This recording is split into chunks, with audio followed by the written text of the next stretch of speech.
Hello, hello. So we have talked in the last 2 days about qualities that a good friend, an intimate friend, should have. And so we've talked about how they have to have an ability to wound biblically. Again, not talking about in the back, not stabbing in the back, but wounding in a way to better you. But they also have to be there then in the healing process. So yeah, you may say you've got to work on this, but then to walk away means you've left that person by themselves to deal with the healing process, and you want to be there throughout the healing process no matter what. So you want a friend who is ready to wound if necessary, but is also always there to heal.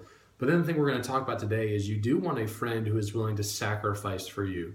Now, this is a hard one to deal with because you're talking about some friends you have in kindergarten and then some friends you have when you're in the senior citizens home, okay? So there's friendships that span the entirety of life, and a lot of them change, okay? So your kindergarten high school friend or kindergarten school friends are not generally the same ones in high school. Every now and then you get a person who's still friends with that person, but most of the time not.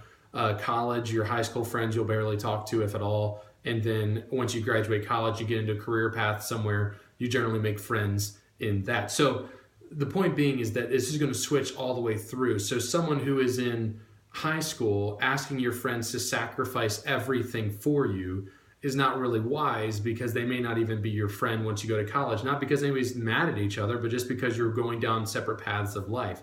But John 15 and verse 13, it's a famous verse, says, "Greater love has no one than this, than to lay down one's life for his friends." Now it'll go on later and talk about how Christ has laid down his life for us and has been the greatest friend that we can have.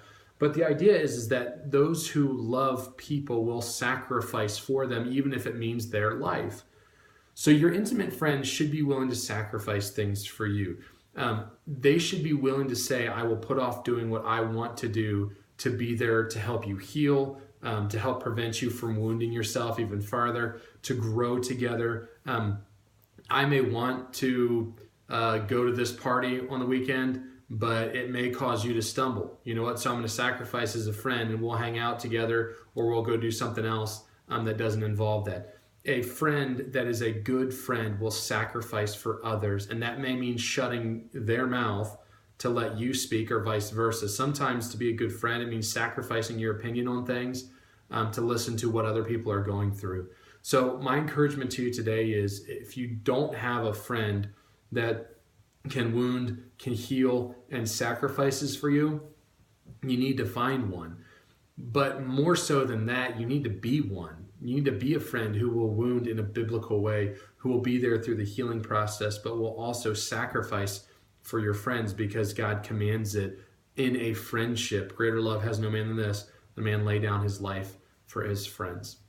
Today, I'm going to ask you to pray for my family. AV last night was thrown up throughout the night, and so undoubtedly it will hit the rest of us. So we're praying we don't have to miss any services or any activities. Tice's birthday is this week, so we're just praying it skips over the rest of us. So pray for us if you wouldn't mind. Love you guys. Talk to you later.